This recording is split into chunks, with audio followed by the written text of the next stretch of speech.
Armin T. Wegener was born in 1886 in Wuppertal, and then he mostly grew up in Breslau. From 1910 to 13, he lived in Berlin, and he studied law here at the university, but knew exactly that he would not work as a lawyer or an advocate. He wanted to become a writer.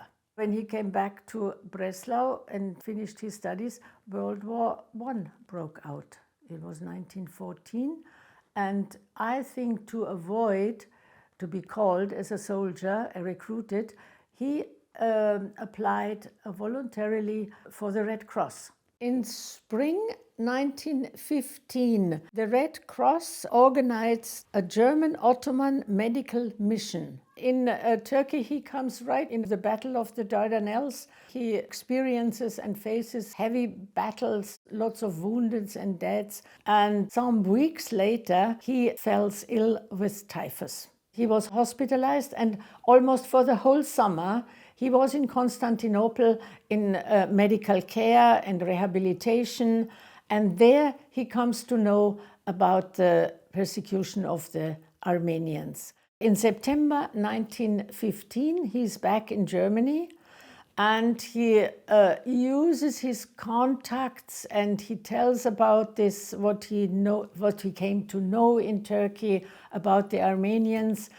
But everybody says, no, we cannot publish this. You should better not talk about it. By November 15, Wegener returned to Constantinople, and he came to know that this Red Cross mission he was in was dissolved. So he switches to a German military mission. Wegener travels with the Baghdad Railway and partly with caravan via Aleppo and Mosul to Baghdad. On this journey, he comes to see refugee camps, and in several letters he writes home about the misery and all the things he did witness and he did see. In Baghdad, Wegener falls ill again. He gets typhus and he is hospitalized. In addition to that, he gets personal problems with his superiors.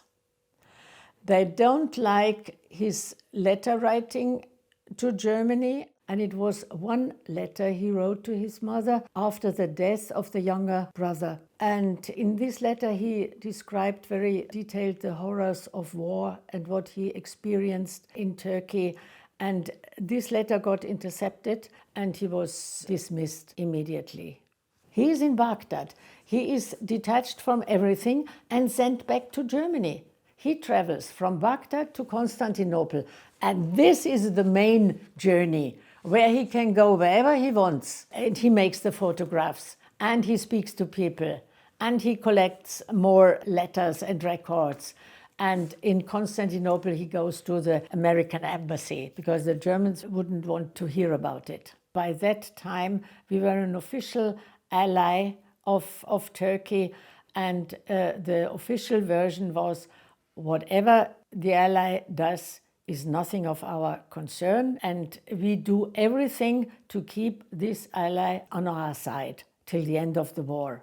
Wegener knew also what he is doing is highly treacherous. It is a criminal offense in wartime. But he said, whatever little I could do just by collecting letters and promising that I will give them to the embassy was so much that it made me happy, and it made me feel that I do the right thing.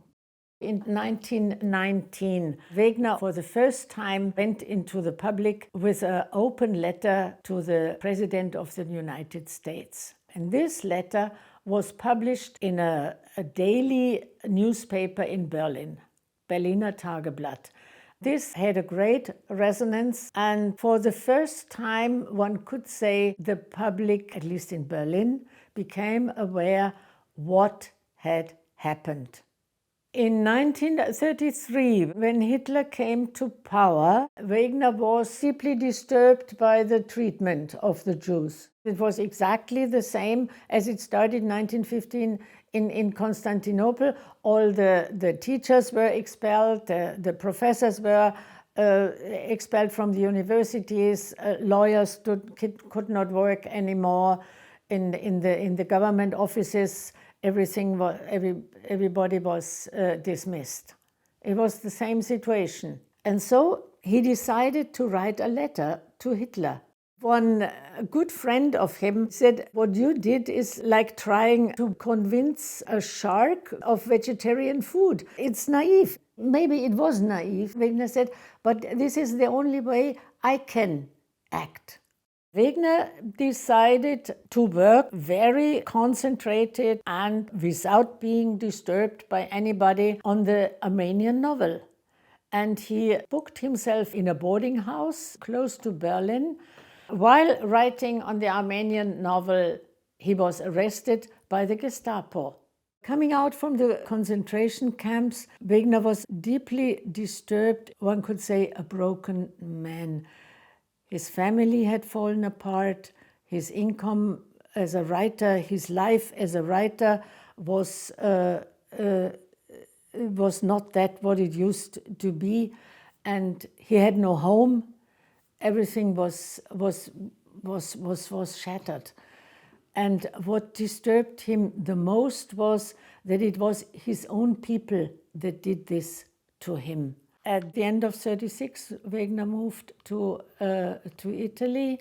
In 1965, when I still was in Rome and working for Armin T. Wegener, a call came for him.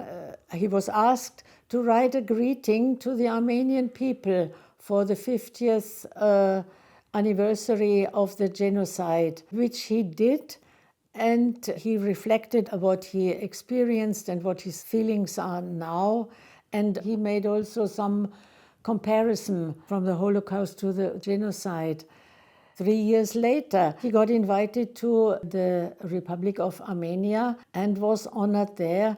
And there he had a vision why he could not finish this Armenian novel, which was something that he wanted more than everything in his life as a writer. And he came to think, maybe this was not the right form, maybe I should try something else. I should try the old way of chants, of cantos, and write a song so that it is more adequate to the horror. The concept was in 12 altar pieces, a story of two boys and their way through the deportation.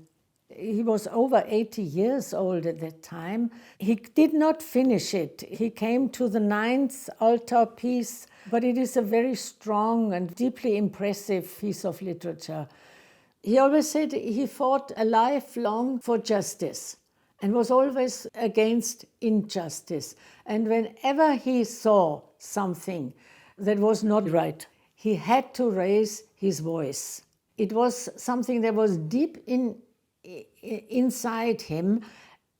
I'm a writer. I was given the talent of writing, and I have to use it.